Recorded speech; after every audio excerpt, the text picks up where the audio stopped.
ஏன்னா வாங்க ஒரு பஞ்சாயத்து அப்போ வாங்க ஒன்றுனா போவோம். அப்படியே ஒன்றுனா கிளாரிஃபை பண்ணிட்டு லைவாக போனேன் நைட் வரைக்கும்.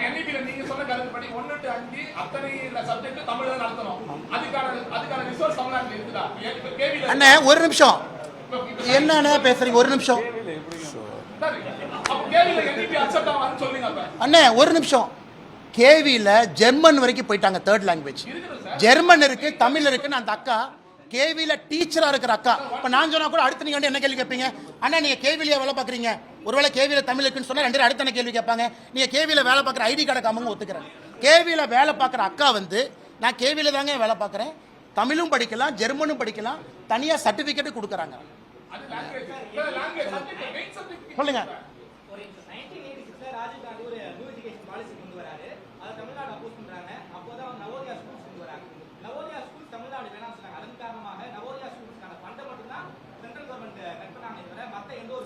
ஃபர்ஸ்ட் கேள்வி ஒத்துக்கிட்டீங்க, ஹிந்தி திணிப்பு இல்ல ஒத்துக்கிட்டீங்க. என்ன டிபேட்டபிள் போங்க. அக்கா சொன்னதுக்கு அப்புறம் டிபேட் உங்களுக்கு என்ன ப்ரூஃப்னே வேணும்? அண்ணா ஒரு பாயிண்ட்டுக்கு வரணும், சும்மா நீங்க அப்படி சுத்த கூடாது. சொல்லுங்க. கிடையாது, அக்கா தெளிவா பதிலே தெரியுது, விதிவிலக்கு இல்லை, விதிவிலக்கு இல்லை. எப்படி கேவியில கொண்டு வர முடியும்? நியாயமா சொல்லுங்க, நியாயமா சொல்லுங்க. அண்ணா ஒரு நிமிஷம், அண்ணா என்ன லாஜிக் பேசுறீங்க? கேவியில படிக்கிறவங்க இந்தியாவில இருந்து எல்லாம் டிரான்ஸ்பரபிள் ஜாப் வர்றாங்க. 3 மொழி கொள்கை பேசுறான். யூபியில இருந்து ஒரு பையன் வர்றான், அவனுக்கு 1ஆவதுல இருந்து 5ஆம் கிளாஸ் வரைக்கும் எல்லாம் தமிழ்ல கத்து கொடுத்துட்டா கேவியில முதல் மொழி. அவன் 6ஆம் கிளாஸ் யூபிக்கு போவான், அவனுக்கு என்ன பிசிக்ஸ் பிடிக்கும்? அண்ணா ஒரு இப்பெல்லாம் பேசாதீங்க. அப்ப நம்ம மாணவர்கள் இந்தியாவில் மற்ற மாநிலத்தை அனுப்பிடலாமா? தமிழ்நாட்டிலே வேலை பார்த்துக்க, நீ மற்ற மாநிலத்தை வேலை பார்க்காத, நீ வந்து அது சொல்லாமானே இந்தியாவில் எல்லாம். ஒரு நிமிஷம், உங்க நியாயமான கேள்வி என்ன? அண்ணா கேவியில 3வது மொழியா தமிழ் கொண்டு வாங்கினா நியாயமான கேள்வி. அது ஒரு தர்மம் இருக்கு, அது ஒரு நியாயம் இருக்கு. கேள்வியில முதல் லாங்குவேஜ் தமிழை கொண்டு எப்படிலாம் கொண்டு வருவாங்க? இந்தியாவில் இருக்கிற அத்தனை குழந்தைகள் படிக்கிறது எப்படி? விலக்கு இல்ல, அதேதான் அதேதான் கேவிக்கு அதே. அண்ணா மும்மொழி கொள்கை 3 மொழி படிக்கணும், இலங்கை விலக்கு இருக்கு. அந்தந்த மாநிலத்தில் இருக்கக்கூடிய அரசு பள்ளி, அந்த மாநிலத்தில் கவர்மெண்டால ஸ்டேட் போர்டில் ரெஜிஸ்டர் பண்றப்பட்ட பள்ளிகள், அவங்களுக்கு தமிழ் மொழி இருக்கணும். அந்த மாநிலத்தில் மாநில அரசால் பதிவு செய்யப்பட்ட பள்ளிகள் தமிழ் மொழி இருக்கணும். சிபிஎஸ்இ பள்ளி இங்கேயே இருக்கு, டிரான்ஸ்பரபிள் ஜாப்ல வர்றவங்களுக்கு அனுமதி இல்ல, அங்க தமிழ் இருக்கணும். இவ்வளவு கிளியரா லாஜிக் இருக்கு. இல்ல என்ன தப்பு? நீங்க சொல்லுங்க, என்ன தப்பு?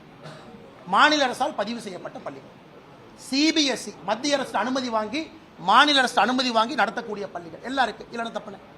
கேவிங்கிறது மத்திய அரசு பள்ளி, இந்தியா முழுவதும் இருக்கு, டிரான்ஸ்பர். ஆனா 3வது மொழி தமிழ்நாட்டில் இருந்தா தமிழ் சொல்லிக் கொடுங்கன்னு கேளுங்க, நான் இருக்கு. அதான் அந்த அக்கா சொல்றாங்க, ஆமாங்கண்ணே தமிழ் சொல்லிக் கொடுக்குறோம், ஜெர்மன் சொல்லிக் கொடுக்குறோம்.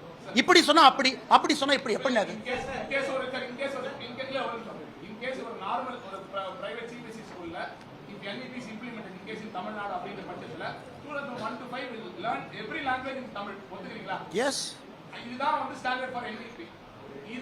அதுக்கு தான் பாஸ் 2030 சொல்றோம்.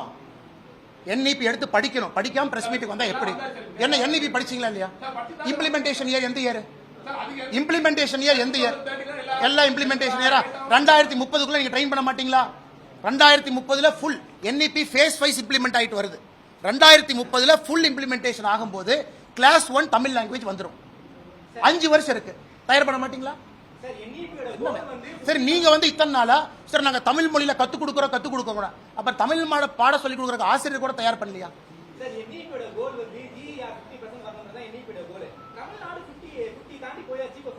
என்இபிஎல் இருக்கக்கூடிய 1000 கோல்ல ஒரு கோல் பாஸ் இல்ல பாஸ்? என்இபியினுடைய ஸ்டேட்மெண்ட் ஆஃப் அப்ஜெக்டிவ் ஜிஇஆர் மட்டும்னு சொல்றோமா? 3ஆம் கிளாஸ் பசங்க 87% தமிழ்நாட்டில் 2ஆம் கிளாஸினுடைய தமிழ் செய்யுள் படிக்க முடியல. என்ன இதான் சொல்லிக் கொடுக்குற லட்சணமா? இதான் சொல்லிக் கொடுக்குற லட்சணமா? இதான் சொல்லிக் கொடுக்குற லட்சணமா? நேற்று நான் தெளிவாக பேசியிருந்தேன். எந்த பேராவை படிக்க சொன்னாங்க? 3ஆம் கிளாஸ்ல எத்தனை பேர் படிச்சாங்க? 5ஆம் கிளாஸ். இதான் லட்சணமா? இதையெல்லாம் சரி பண்றதுக்கு தான் என்இபி வருது. சொந்த தாய்மொழியில. அண்ணே ஒரு நிமிஷம், இதுல யூபி இதை விட பெட்டரா பண்ணிருக்கேன். இந்த ஏசர் ரிப்போர்ட்ல யூபி இதை விட பெட்டரா பண்ணிருக்கேன். அந்த டேட்டா நான் கொடுத்துருக்கேன், நீங்க ப்ரூவ் பண்ணுங்க. இந்த ஏசர் 2024 சர்வேல யூபி பீகார் தமிழ்நாட்டோட மேல இருக்கு. இல்ல நீங்க ப்ரூவ் பண்ணுங்க.